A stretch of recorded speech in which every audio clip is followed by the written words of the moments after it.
ويسر لي أمري عقدة من لساني يفقهوا قولي ربنا زدنا علما ورزقنا فهما واجعلنا من الصالحين. Ya Allah, ya Rabb, ampuni ya Allah dosa orang tua kami. Ampuni ya Rabb dosa kami. Ya Allah, mudahkan kami mencari ilmu, mudahkan kami mempelajari ilmu, mudahkan kami ya Allah memahami ilmu dan mengamalkannya. Ya Allah, berkahi majelis ini, berkahi ya Allah rumah kami. Amin ya rabbal alamin. Mari kita mulai kajian tasawuf, manajemen hati, manajemen qalbu.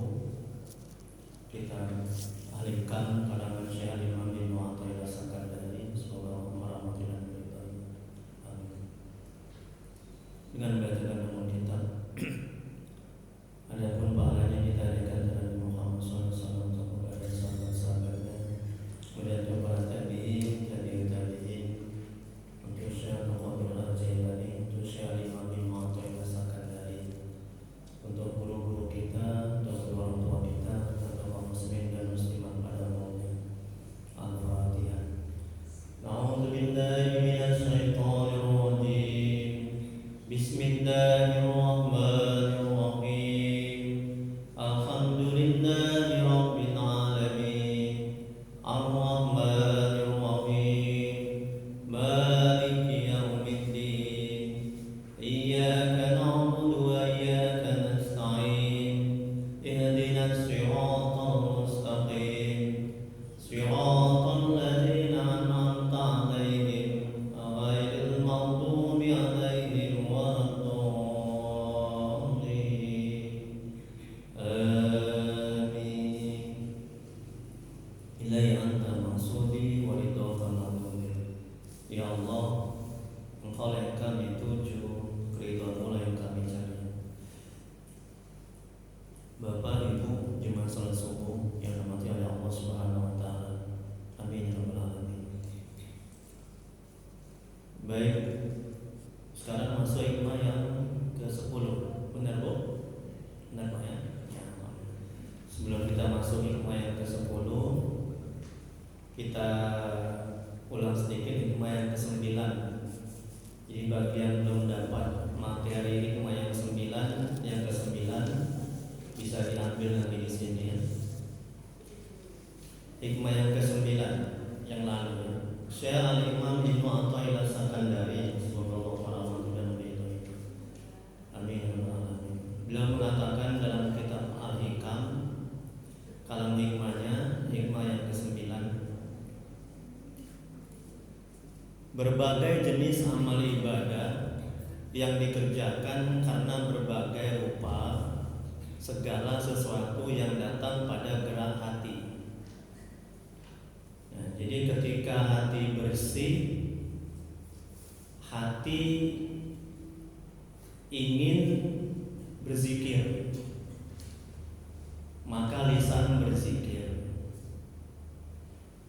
Ketika hati bersih, hati menggerakkan ingin mendengar ayat-ayat Al-Quran, ya, maka telinga mendengarkan ayat-ayat Al-Quran. Jadi amal-amal ibadah yang kita lakukan itu buah dari petunjuk hati, gerakan hati. Kalau hati tidak menggerakkan anggota tubuh untuk taat, maka kita nggak bisa taat. Kalau hati tidak mendapat petunjuk dari Allah untuk mengaji Al-Hikam manajemen qalbu di sini, maka kita nggak akan bisa mengaji. Jadi semuanya bersumber dari hati. Makanya hati-hati sama hati. Jangan dikotori. Kalau dikotori siap-siap lah kita nggak bisa beramal ibadah. Kita akan stres, sengsara, menderita, nauzubillah. Kita akan sakit badan kita, diopname, bahkan sampai meninggal. Kalau kita nggak terampil, nggak menjaga hati kita, ya Bu ya. Orang sekarang kan beda, lain, sibuk mengurusi badan yang akan hancur, ya kan, binasa dimakan cacing, betul kan Bu? Tapi lalai dalam menjaga hati yang kekal. Ya. Badan gemuk bagaimana kurus, muka hitam bagaimana bisa putih, pergi ke luar negeri operasi, sibuk terus. Nggak pernah ditanya, wah mau kemana? Mau ke luar negeri. Kenapa? Aku punya penyakit hati, sombong. Itu nggak pernah itu. Ya benar. Aku punya penyakit hati, dengki, iri, takabur. Hatiku susah untuk menggerakkan ketaatan. Ya. Nggak terpancar dari hati cahaya ke mataku, sehingga mataku melihat maksiat aja. Jadi ketika hati bersih, maka cahaya itu memancar ke mata, ke seluruh anggota tubuh. Maka seluruh anggota tubuh akan melakukan yang baik-baik dan ketaatan kepada Allah. Nah itulah sekelumit ya ringkasan atau pengulangan dari hikmah yang ke-9. Berbagai jenis amal ibadah yang dikerjakan karena berbagai rupa, segala sesuatu yang datang pada gerak hati. Jadi hati sumber keselamatan, hati sumber cahaya. Jadi kalau gelas ini kotor, nggak akan bisa diisi air yang bersih. Begitu juga dengan hati, ketika hati kotor, maka Allah tidak akan memberikan cahayanya ke dalam hati kita. Makanya jaga mati-matian hati kita. Makanya dosa hati itu kotor yang masuk ke dalamnya. Ketika melihat yang tidak baik, hati kotor. Ketika bicara yang tidak baik, hati kotor. Dengan apa menjaga hati? Selalu zikir kepada Allah. Ya Bu ya, ya Pak ya. Mudah-mudahan kita bisa menjaganya ya Bu ya. Jadi yang mudah sekarang itu. Jadi jangan sibuk menjaga badan. Jangan sibuk menjaga rupa, tapi sibuklah menjaga hati. Jagalah hati, jangan kau kotori. Jagalah hati, lentera hidup ini. Masya Allah, tabarakallah, nikmat.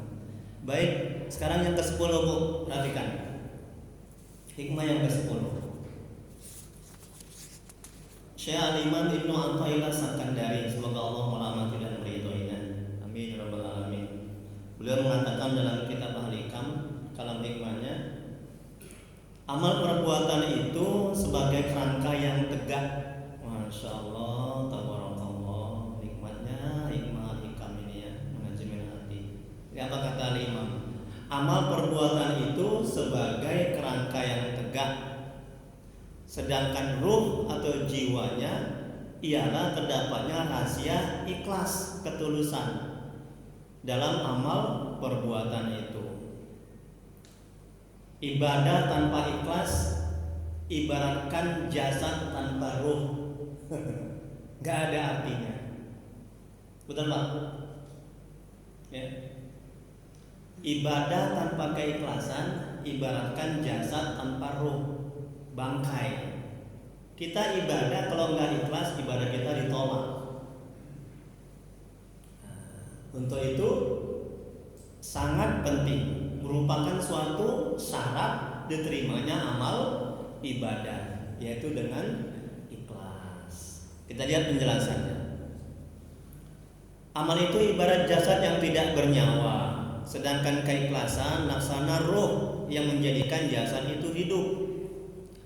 Keikhlasan setiap orang berbeda-beda. Keikhlasan para abid ahli ibadah berbentuk bersihnya amal mereka dari sifat riya yang nyata maupun yang tersamar, dan dari yang didasari hawa nafsu. Nah itu keikhlasan ahli ibadah. Mereka beramal karena Allah, mengharap pahala Allah, serta ingin selamat dari azab dan siksa Allah. Namun demikian, mereka menisbahkan amal itu pada diri mereka dan menjadikannya sebagai tempat bergantung untuk meraih apa yang mereka inginkan. Ini tipe yang pertama. Jadi mereka bergantung, bersandar kepada amal ibadah mereka, bukan kepada Allah. Mereka beramal ibadah supaya masuk surga, supaya dapat rezeki, supaya dapat kenikmatan-kenikmatan dunia. Boleh terus tak? Boleh, gak apa-apa. Tapi masih awam, ya. Nah, kita yang sudah alhamdulillah, yang sudah mengenal Allah, ya, jangan lagi lah beribadah seperti itu. Jangan beribadah supaya dapat rezeki, jangan beribadah supaya masuk surga, jangan beribadah supaya apalagi, supaya mendapat karomah-karomah, bisa berjalan di atas air, bisa mengobati orang, bisa meruqyah. Jangan itu lagi lah beramal ibadah. Itu ibadah anak-anak. Ya. Nah, inilah tipe bentuk yang pertama. Kata al-imam, bukan kata saya. Boleh, gak apa-apa, cuman belum baik, ya, belum bagus, ya. Mengharapkan sesuatu selain Allah dalam beramal ibadah, ingin surga, ingin agar dijauhkan dari api neraka. Kemudian berikutnya, sementara itu bentuk keikhlasan para muhibbin, yaitu pecinta Allah, tergambar dalam niat amal mereka yang ditujukan sebagai wujud pengagungan dan penghormatan mereka terhadap Allah yang memang layak mendapatkannya. Dalam beramal mereka tidak bertujuan mendapat pahala atau takut dari siksa Allah. Nah, ini model yang kedua, ya. Dia beribadah untuk mengagungkan, untuk memuliakan Allah Subhanahu wa taala. Karena memang Allah itu pantas disembah, patut disembah, patut diagungkan, dimuliakan. Jadi mereka semata-mata beribadah seperti itu. Jadi mereka tidak karena surga, tidak karena takut neraka. Beribadah tidak mementingkan objek-objek nafsu, ingin dunia serta isinya, tidak begitu. Ya, ini para muhibbin, para pecinta Allah. Itu mengagungkan dan menghormati dan memuliakan. Oleh sebab itu, Rabi'atul Adawiyah, semoga Allah merahmati dan meridhoinya, ini seorang sufi besar wanita. Dia berkata, aku tidak menyembahmu karena takut nerakamu atau berharap surgamu. Tengok, dia tidak menyembah Allah karena takut neraka. Dan juga dia menyembah Allah bukan karena mengharap surga. Memang semata-mata dia menyembah Allah itu karena dia cinta kepada Allah, karena Allah itu patut disembah. Karena untuk mengagungkan Allah, memuliakan Allah. Nah, jadi kalau kita sudah beribadah seperti itu, dunia akan ikut. Ya, kita akan mendapat rezeki, kenikmatan dalam dunia, selamat dunia. Tapi kalau semata-mata kita beramal ibadah hanya surga, ya, takut neraka, kemudian lebih mengedepankan objek-objek nafsu, ingin kaya, ya, ingin ini segala macam, ya, itu agak susah dan akan sulit untuk bisa mengenal Allah dan dekat kepada Allah. Kemudian berikutnya, sementara itu keikhlasan para arif berbentuk kesaksian dan pandangan mereka bahwa Allah semata yang menggerakkan dan membiarkan mereka. Ini yang paling tinggi. Para arif billah, itu orang yang sudah mengenal Allah. Masya Allah, tabarakallah. Jadi usahakan Bu, Pak, kita sudah harus mencapai ke tingkatan arif billah. Harus kita usahakan itu, kalau nggak sia-sia hidup. Ya, ibadah kita gini-gini aja. Tengok udah berapa umur kita sampai sekarang ini, ya, nggak ada peningkatan, rugi. Jangan begitu. Jangan ibadah seperti kayak anak SD. Ya Allah, Kalau dapat rezeki ibadah, kalau enggak ibadah. Ya. Kalau dapat musibah nggak mau ibadah. Giliran nggak dapat musibah baru dia ibadah. Rajin berdoa, rajin tahajud. Jangan begitu. Jadi harus seperti ini sudah. Jadi harus ada target kita ibadah ini. Ya, jangan datar aja, rugi. Targetnya mesti sampai ke arif billah yang sudah mengenal Allah. Apa kata al-imam? Sementara itu keikhlasan para arif billah. Orang sudah mengenal Allah berbentuk kesaksian dan pandangan mereka dalam hati mereka. Ini manajemen hati. Bahwa Allah semata yang menggerakkan dan mendiamkan mereka. Tengok. Mereka sudah tidak menyadari dalam hati akal pikiran mereka yang menggerakkan. Tapi pada hakikatnya semuanya Allah. Masya Allah, tabarakallah. Ya. Ila tauhid af'al. Pelajaran tauhid mengesahkan perbuatan Allah. Bahwa tidak ada hakikat yang bergerak kecuali Allah yang menggerakkan. Masya Allah, sampai ke sana. Itu Masya Allah, ya Allah, tabarakallah. Itu kalau nggak bening kali hatinya nggak akan bisa itu. Ya. Kalau nggak banyak zikir, banyak istighfar, mohon ampun, ya, itu nggak akan bisa sampai ke sana itu. Ya, ini bisa hati ini bisa merasakan. Itu nggak bisa dikondisikan. Hatiku merasa kena Allah yang menggerakkan. Itu nggak bisa begitu. Itu memang dari Allah sudah datangnya itu. Nggak bisa dibuat-buat begitu. Allah Akbar. Aku mau menyadari lah, aku mau merasakan ini. Bahwasanya Allah yang menggerakkan pada hakikatnya ini. Nggak bisa begitu. Ya, itu semuanya datang dari Allah, karunia Allah, anugerah Allah, bukan karena amal ibadah kita. Ya. Jadi yang menggerakkan dan mendiamkan mereka tidak merasa memiliki daya dan upaya dalam hal itu. Jadi la haula wala quwata illa billahil aliyil azim. Oleh karena itu mereka tidak beramal kecuali dengan bantuan Allah, bukan dengan daya dan kekuatan mereka. Tingkatan keikhlasan para arif ini merupakan tingkatan keikhlasan tertinggi. Tengok Bu, Pak. Ayo sama-sama dari mulai sekarang. Ketika kita latih riyadhah, tanpa riyadhah nggak akan bisa latihan. Ketika kita sedekah, ini manajemen hatinya. Coba sadarkan dalam hati, kita bisa sedekah itu karena bantuan Allah, pertolongan Allah. Dan pada hakikatnya uang itu milik Allah, bukan milik kita. Kita hanya sebagai tempat sampainya nikmat kepada orang lain. Ya kan Pak? Ya kan Ustaz? Kalau ini kita sadari, kita nggak akan sombong, mulia, merasa mulia, takabur, merasa hebat. Oh, aku yang sudah bangun masjid.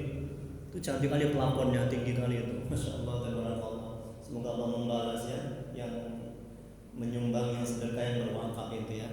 Makin bagus masjidnya, senang saya. Ini kalau nggak pengurusnya orang yang beriman nggak akan sebagus ini. Nah, pengurusnya orang yang beriman, orang yang ngerti kaji, ya Masya Allah, semoga Allah membalas semuanya ya. Amin ya rabbal alamin. Kalau nggak aku itu yang nyumbang pelakuannya nggak akan bisa. Aku ini manajemen hati kan. Jadi mulai sekarang coba kita riyadhah, kita rasakan dalam hati akal pikiran kita, ya, bahwa pada hakikatnya yang berbuat sedekah itu adalah Allah, bukan kita. Kita hanya sebagai perantara sampainya nikmat kepada orang lain. Jadi setan itu menjauh, hawa nafsu tertekan, melemah. Ini manajemen hati. Sehingga tidak akan timbul ujub, merasa bangga, merasa mulia, merasa ada kekuatan. Ya, selain kekuatan Allah, ini penting ini. Karena banyak orang yang gugur amalnya, ya kan, gara-gara nggak ikhlas. Sedetik aja, sedikit aja, seret di hati itu ada merasa wah, rusak. Nah, ini ayo sama-sama. Saya juga begitu. Ya, keikhlasan saya pun juga belum begitu sempurna. ya, kadang masih ria. Ya. Ini kelasnya tadi. Begitu caranya manajemen hatinya agar tingkat keikhlasan kita itu seperti arif billah. Ya. Kemudian berikutnya Syekh Abu Thalib Al-Makki, semoga Allah merahmati dan meridhoinya. Ikhlas diwajibkan dalam agama, wajib ikhlas. Kalau nggak ikhlas, amal rusak, amal ditolak. Dengan keikhlasan iman menjadi sempurna. Ikhlas adalah inti amal dan penentu diterima atau tidaknya suatu amal di sisi Allah. Amal tanpa ikhlas bagaikan kelapa tanpa isi, raga tanpa nyawa, pohon tanpa buah, awan tanpa hujan, anak tanpa garis keturunan, dan benih yang tidak tumbuh. Seorang sufi berkata, orang yang marah ketika disebut aibnya adalah orang yang ria. Orang yang semakin giat beramal ketika dipuji dan mengendur amalan ketika dicela adalah orang yang ria. Orang yang giat di hadapan orang dan bermalas-malasan ketika sendirian adalah orang yang ria. Tengok, orang yang marah ketika disebut aibnya adalah orang yang ria. Kenapa? Kau bodoh kau. Apa kau bilang bodoh? Marah. Ini manajemen hatinya ini. Kalau hatinya sadar dan paham bahwa ilmu dari Allah, Allah yang memberikan ilmu, Allah yang memintarkan, bukan dia yang pintar pada hakikatnya, Allah yang maha pintar, betul. Dia nggak akan bodoh, dia nggak akan marah ketika dibilang bodoh. Kenapa orang marah? Karena dia merasa pandai, iya kan? Dan dia merasa ilmu itu dari dia pintar, dia membuat pintar. Jadi semuanya aku. Allahnya dinafikan sama dia. Makanya dia bodoh kau. Kalau kau bilang bodoh, ya marah dia. Kalau ibu dibilang bodoh marah nggak bu? Coba ibu ya. Belajar bu dari mulai sekarang bu. Nanti kalau ada yang bilang bodoh dibilang bodoh sama bapak, ibu jangan marah. Ibu kok bodoh kali? Masa saya masa asing aja. Oh iya kata Ustaz Tri kan udah belajar ya manajemen hati. Takut, hanya Allah yang maha pintar. Aku pintar ini karena Allah yang membuat, Allah yang mentakdirkan. Aku nggak boleh marah. Kalau aku marah berarti aku bodoh. Nah begitu setan menjauh, hawa nafsu terkekang. Ini kata seorang sufi, orang yang marah ketika disebut aibnya adalah orang yang ria. Masya Allah, enak ibu ya. Orang yang semakin giat beramal ketika dipuji dan mengendur amalan ketika dicela adalah orang yang ria. Ditengok orang, dia rajin. Tak sholat sendiri, dia malas-malasan, ria, rusak. Dipuji, dia semangat, dia bergairah. Kau nggak puji aku. Kalau nggak dipuji, dia marah. Itu orang yang ria, berarti nggak ikhlas dia beramal. Kemudian berikutnya Syekh Abu Thalib Al-Makki, semoga Allah merahmati dan meridhoinya. Amin. Orang yang terhadapnya kamu bersikap ria itu tidak dapat mudaratkanmu, tidak mampu memberikan kebaikan, tidak bisa memberimu rezeki, tidak sanggup menjagamu. Karena itu ikhlaskanlah semua amalmu hanya untuk Allah yang memberi semua itu. Tengok tuh. Kalau kita beribadah karena orang itu tidak bisa memberikan kebaikan, orang itu tidak bisa mematikan kita. Orang itu tidak bisa menyelamatkan kita. Nah, ngapain kita mati-matian beribadah karena dia? Betul kan? Bodoh kita. Jadi kita harus beribadah karena Allah, bukan karena orang lain. Masa bodoh sama orang lain? Tengok bu, ada kata seorang ulama mengatakan bu, Pak, kita di perut ibu kita sendiri. Udah? Mati kita sendiri, di alam barzah sendiri, dibangkitkan sendiri. Apa pedulinya sama orang lain? Mereka nggak bisa nolong kita, betul? Itu artinya jangan beribadah karena orang. Ya. Mereka nggak bisa membantu kita, menolong kita. Kita lah yang sendiri yang bisa membantu kita, menolong kita. Nah, ini kata Syekh Abu Thalib Al-Makki. Sepanjang apa yang kita lakukan itu benar, tidak menyalahi Al-Quran dan Sunnah, dan para ulama udah laksanakan, udah jalankan. Masa bodoh apa kata orang? Ya. Kadang kita buat baik aja ada orang nggak suka, betul kan? Apalagi kita buat jahat. Inilah dunia, tempatnya hasil caci maki, ya, tempat Tempatnya orang yang nggak suka menjegal, inilah dunia. Jadi nggak ada yang tenang-tenang aja, nggak ada yang lempang-lempang aja, itu nggak ada. Nanti di surga baru nggak ada itu semua, betul kan? Makanya kita masih hidup di dunia, pasti ada yang nggak suka. Saya aja berdakwah, saya buat itu di rumah saya itu, pengajian manajemen hati tiap hari Senin, hari Ahad, Minggu, malam Senin. Nah, juga ada yang nggak suka, itu kan baik itu kan, mengajak orang itu gratis saya buat di rumah. Itu pun ada juga yang nggak suka, ada yang bilang ginilah, masa bodoh, emangnya aku makan sama kau, emangnya aku bisa, kau yang menyelamatkan aku. Sepanjang apa yang kubikin itu benar, ya kan? Baik, udah aku jalani, saya jalani. Insya Allah sampai akhir hayat saya. Kemudian doakan saya supaya istiqomah. Amin ya rabbal alamin. Dan berikutnya halaman 2. Para wali-wali Allah dan orang-orang sufi telah dikaruniai Allah dengan keikhlasan yang sejati dan tertinggi ini. Mereka beramal sudah tidak lagi melihat kepada diri mereka, tengok itu, tetapi tertuju kepada Allah. Jadi hati mereka tuh bulat tertuju kepada Allah. Ya, baik dalam geraknya ataupun dalam diamnya, mereka betul-betul telah tenggelam dan merasakan pengertian yang hakiki dari kalimat la haula wala quwata illa billah. Tidak ada daya dan tidak ada kekuatan melainkan dengan Allah yang maha tinggi, yang maha agung. Tidak ada kekuatan kecuali kekuatan Allah. Tidak ada yang menggerakkan kecuali Allah yang menggerakkan pada hakikatnya. Tidak ada yang berbuat kecuali Allah yang berbuat pada hakikatnya. Jadi kita ini sebagai tempat sandaran perbuatan Allah. Kalau ini kita yakini, kita pahami, kita sadari, kita akan bisa ikhlas dalam beramal ibadah. Masya Allah. Ya. Kemudian berikutnya, inilah maksud sebagian ulama sufi dengan perkataannya, betulkanlah amal Anda dengan ikhlas, dan betulkanlah keikhlasan Anda dengan melepaskan diri dari daya dan kekuatan makhluk. Ikhlas adalah mengkhususkan hati untuk beribadah kepada Allah. Rahasia ikhlas adalah intinya, yaitu keyakinan tentang tidak adanya daya dan upaya diri sendiri selain karena pertolongan Allah dalam beramal, dan tidak akan sempurna suatu amal tanpa ikhlas, walaupun ia tetap sah tanpanya. Kemudian ikhlas akan menghilangkan riya dan syirik ringan, syirik khafi dari amal.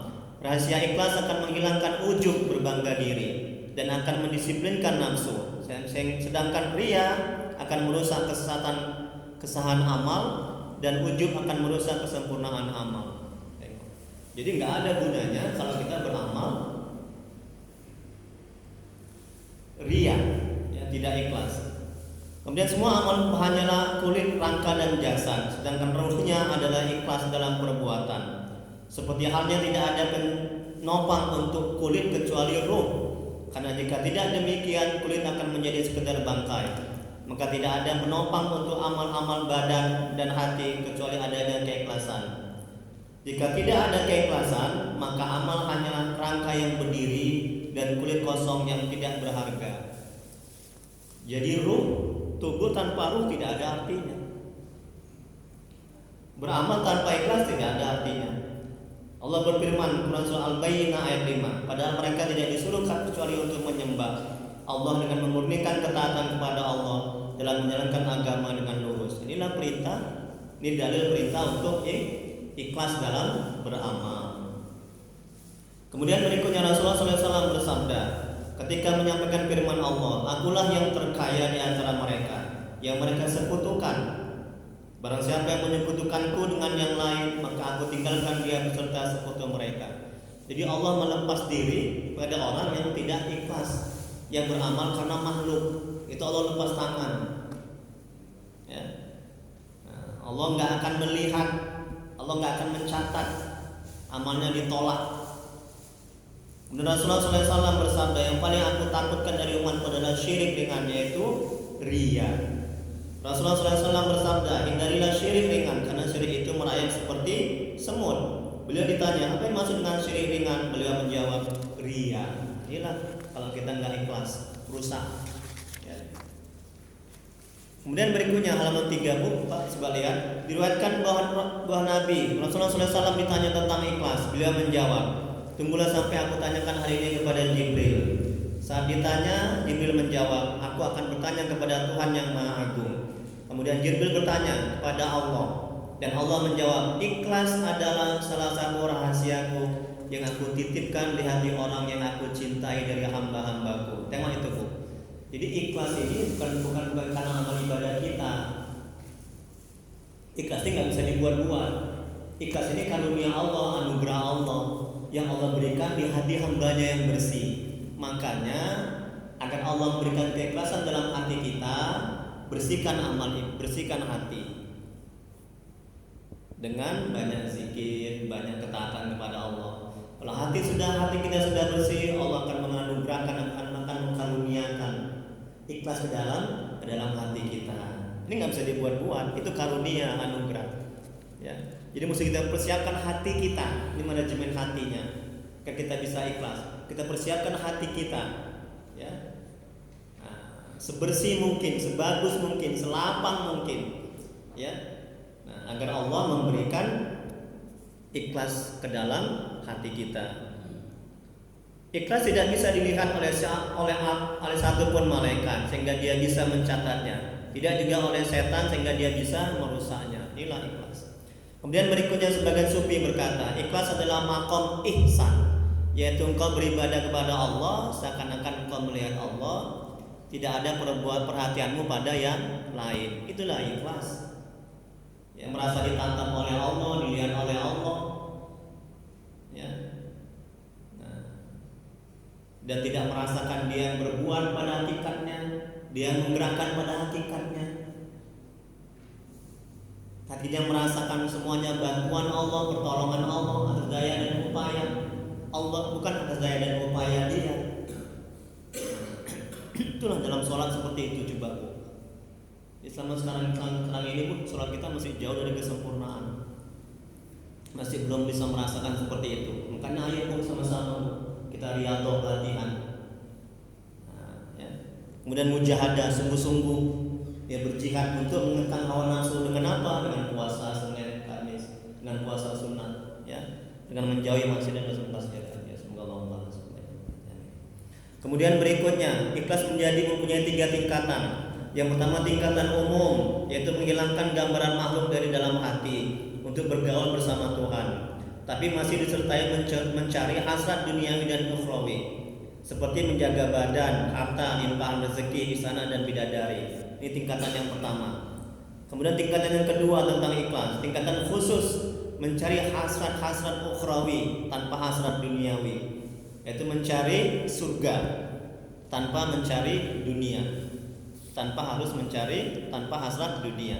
Kemudian yang ketiga, di tingkatan yang tinggi, tingkatan khusus dari yang khusus, mengeluarkan segala hasrat secara total. Ibadahnya membuktikan kehambaan dalam menjalankan tugas-tugas ketuhanan, atau karena cinta dan rindu untuk melihat Allah, seperti yang diungkapkan oleh Syekh Ibnu Al-Farid, semoga Allah merahmati dan meridhoinya.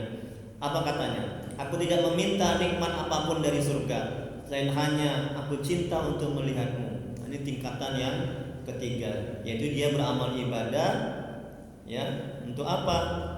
Dia beramal ibadah untuk mengagungkan Allah, untuk menjalankan hak-hak ketuhanan, dan dia beramal ibadah karena dia cinta. Inilah makom tertinggi. Dan sebagian ulama mengatakan makom mahabbah itu makom cinta kepada Allah, makom yang tertinggi. Tapi ada yang lain juga mengatakan yang tertinggi adalah baqa, kekal. Ada yang mengatakan yang tertinggi makom itu adalah fana, ya. Sudah tidak merasakan dia yang berbuat pada hakikatnya, tapi Allah. Kemudian berikutnya seorang sufi yang lain berkata, mereka semua beribadah karena takut neraka dan menganggap keselamatan darinya merupakan anugerah besar, atau mereka akan tinggal di surga, sehingga mereka muncul di taman surga dan minum salsabila. Aku tidak punya pendapat apa-apa tentang surga dan neraka, karena cintaku tidak membuat menuntut ganti apa-apa. Karena orang yang beribadah karena cinta kepada Allah, dia tidak akan menginginkan yang lainnya. Dia tidak akan menginginkan surga, ya, dijauhkan dari neraka, dan dia akan mendapat dunia. Tapi kalau orang beribadah ingin karena dunia, dia tidak akan mendapatkan cinta Allah. Nah, makanya luruskan niat dalam beribadah. Kemudian berikutnya Syekh Thalib Al-Makki, semoga Allah merahmati dan meridhoinya. Ikhlas menurut orang-orang yang ikhlas adalah mengeluarkan pengaruh makhluk untuk bergaul bersama Tuhan. Dan makhluk pertama yang dikeluarkan dari hati adalah nafsu. Artinya bukan nafsu dikeluarkan, nafsu nggak bisa dikeluarkan, nafsu itu dikekang. Ya. Nah, ikhlas menurut orang-orang yang mencintai Allah adalah tidak beramal karena nafsu. Jika tidak, nafsu akan meminta ganti atau pemenuhan keinginannya. Sedangkan ikhlas menurut ahli tauhid adalah mengeluarkan makhluk, tidak melihat mereka dalam berbagai pekerjaan, tidak diam dan tidak tenang bersama mereka dalam berbagai keadaan. Kemudian berikutnya seorang sufi berkata, perbaikilah amalmu dengan ikhlas dan perbaikilah ikhlasmu dengan berlepas diri dari daya dan kekuatan diri sendiri. Tengok kan? Kalau nggak gitu nggak akan bisa ikhlas. Jadi hati, akal, pikiran, di manajemen hatinya merasakan ya semuanya itu adalah pada hakikatnya perbuatan Allah, bantuan Allah, pertolongan Allah dalam kita beramal ibadah. Nah, coba latihannya seperti itu. Hati kita merasakan. Nanti tanpa kita kondisikan, udah jadi aja. Sudah Allah buat kita, sudah tidak merasakan hati ini kita yang beramal, sudah tidak merasakan semua itu bantuan kita, pertolongan kita. Tapi semuanya itu adalah bantuan, pertolongan, ya, kekuatan dari Allah Subhanahu wa taala. Masya Allah, ini udah tinggi ini kan. Kemudian berikutnya sebagian alim berkata, ikhlas tidak akan nyata sampai ia bebas dari pengaruh pandangan manusia, dan pandangan manusia tidak mempengaruhi amalnya. Selama dia masih ingin dilihat orang, dipuji orang, masih sibuk dengan pandangan orang, apa kata orang, dia nggak akan bisa ikhlas dalam beramal ibadah. Ya. Kemudian berikutnya yang keempat, seorang sufi lain berkata, setiap engkau sirna dalam pandangan makhluk, sungguhnya engkau besar dalam pandangan Tuhan. Dan setiap engkau besar dalam pandangan makhluk, maka engkau sirna dalam pandangan Tuhan. Sirnanya nilai suatu amal itu terjadi dengan memperhatikan dan mengawasi mereka. Tengok nih, kata seorang sufi, setiap kita merasa hebat dalam penilaian orang, dalam pandangan orang, dan merasa mulia, merasa sudah bagus sholat kita, merasa masuk surga, dalam pandangan Allah tidak kecil, bahkan hina. Ya. Tapi kalau kita merasa kecil dalam pandangan manusia, kita banyak dosa. Dalam pandangan Allah juga begitu, kita merasa kecil dan merasa hina. Ya. Kita bisa beribadah karena bantuan, pertolongan, dan daya upaya Allah. Semuanya haula wala quwata illa billah. Semuanya dari Allah, karena Allah. Ya. Maka dalam pandangan Allah kita besar.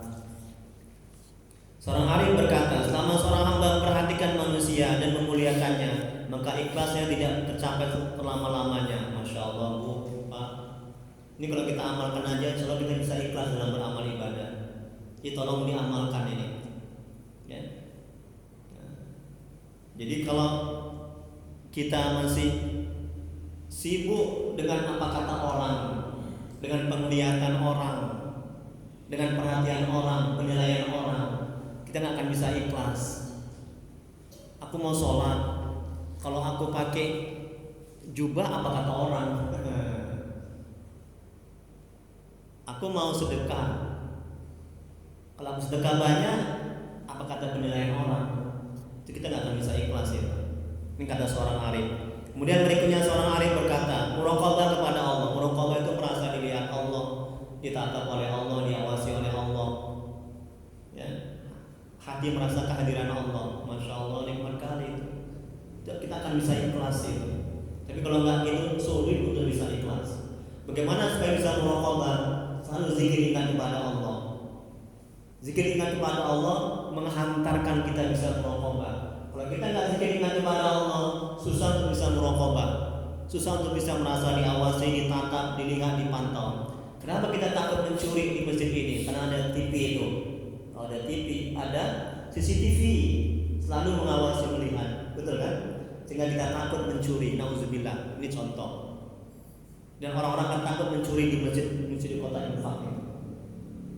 Kalau kita selalu merasa diawasi oleh Allah, ditantang oleh Allah, kita akan takut sholat hati kita kemana-mana. Nah itu dia rahasia ikhlas. Supaya bisa ikhlas. Ini muraqabah. Seorang arif berkata, muraqabah kepada Allah tidak akan bersatu dengan muraqabah kepada makhluk. Karena mustahil mata hatimu bisa melihat Allah. Ini melihat Allah bukan melihat secara zahir di dunia ya. Nah, itu enggak bisa. Melihat Allah nanti di surga. Maksudnya melihat Allah ini adalah mata hati ketika melihat gunung, mata zahir melihat gunung, mata hati melihat Allah yang menciptakan gunung. Nah, itu dia. Ketika mata zahir melihat orang yang sakit, mata hati melihat dan menyadari Allah yang mentakdirkan dia sakit, Allah yang menentukan dia sakit. Itu maksud dengan melihat Allah. Jangan bilang, mana bisa melihat Allah di dunia? Nggak bisa. Nanti di surga. Kalau kita sudah mengenal Allah di dunia, kalau kita nggak mengenal Allah di dunia, kita nggak akan bisa melihat Allah di surga. Kayak kalau itu rugi nggak itu? Makanya ma'rifatullah di dunia ini. Sia-sia kita hidup kalau kita nggak bisa mengenal Allah. Ya. Nah, itu motivasi kita untuk beramal. Jangan gini-gini aja amal ibadah, rugi kita. Ya, hidup mati. Ya. Makanya kiai kami itu bilang, sekali hidup yang berarti. Takut hidup mati aja. Apa hidup yang berarti? Hidup yang berarti itu adalah hidup yang sudah mengenal Allah. Kalau enggak, kemudian berikutnya, al-imam mengibaratkan amal perbuatan manusia seperti jasad tubuh, sedangkan ruhnya adalah ikhlas. Artinya, amal yang kita lakukan kalau tidak ikhlas tidak akan diterima di sisi Allah. Begitu juga jasad tanpa ruh, maka akan dikubur. Firman Allah Quran surah Isra ayat 18. Barang siapa yang menghendaki kehidupan sekarang duniawi, maka kami segerakan baginya di dunia itu apa yang kami kendaki bagi orang yang kami kendaki, dan kami tentukan baginya neraka jahanam. Dia akan memasukkannya ke dalam keadaan tercela dan terusir. Maksudnya, orang yang beramal ibadah dengan tujuan dunia, tidak ikhlas karena Allah, maka ia akan disiksa. Tengok itu kan, capek dia beramal ibadah, nggak ada artinya. Ia tidak mendapat pahala dan tempatnya adalah neraka jahanam, karena dia mensekutukan Allah dalam beramal ibadah. Kemudian Rasulullah SAW bersabda, sungguhnya seorang hamba beramal kebaikan, maka naiklah malaikat membawa buku-buku amal tersebut, kemudian diserahkan kepada Allah. Maka Allah berfirman, lemparkan catatan amal ini, bahwa dia tidak dikendaki dengan yang ada pada catatan itu akan zatku. Ini dilemparkan ke muka kita ini. Kalau kita beramal tidak ikhlas, ya banyak rusaknya. Kemudian berikutnya Rasulullah SAW bersabda, apabila akhir zaman, jadilah umatku itu 3 kelompok dalam ibadah. Pertama ikhlas, kedua riya, mengharapkan sesuatu dari makhluk, baik itu materi atau pujian. Ketiga untuk mencari makan dengan manusia. Allah berfirman, bagi orang yang ikhlas masuklah ke dalam surga, dan bagi yang lainnya pergilah ke dalam neraka. Ini ngerinya kalau kita tidak ikhlas dalam beramal. Terakhir, yang kelima, lihat Bu, Pak. Para ulama mengatakan ikhlas ada 3 tingkatan. Yang pertama ikhlas orang yang awam, ini orang yang nggak ngerti ilmu agama, sudah punya harga di sisi Allah, walaupun murah, yaitu mengesahkan Allah dalam ibadah. Ibadah tidak karena yang lain, tetapi beserta meminta dan menuntut bagian-bagian duniawi. Ibadah supaya dapat rezeki, ingin rezeki supaya dapat anak, ya, supaya anak sehat dan segala macam. Itu tingkatan orang awam. Seperti mudah rezeki, masuk surga dan lain-lain. Itu orang awam. Yang kedua, keikhlasan tingkat khawas, beribadah semata-mata karena Allah, mengesahkan Allah semata-mata, tetapi beserta meminta dan menuntut bagian-bagian akhirat, seperti masuk surga, selamat dari neraka, diberi Allah ma'rifat dan lain-lain. Belum sampai derajat yang tertinggi. Nah, boleh juga, bisa juga, ya nggak apa-apa. Cuman belum begitu bagus. Masih ada apa? Masih pingin ada sesuatu yang lain selain Allah dalam beramal ibadah. Ini yang ketiga, Bu, Pak. Tolong sama-sama kita harus sampai yang ketiga ini. Makanya kita mujahadah sungguh-sungguh ya, berjuang keras ya, mengekang hawa nafsu, perbanyak puasa-puasa sunnah, jangan buat dosa dan maksiat, bersihkan hati selalu, banyak zikir. Khawasul khawas, derajat yang tertinggi dikatakan ikhlas, beribadah semata-mata memantapkan kehambaannya dan mendirikan dengan hak-hak Tuhannya. Jadi dia beribadah semata-mata karena Allah. Ya hamba Allah, sadar dia hamba. Yang namanya hamba itu adalah menjunjung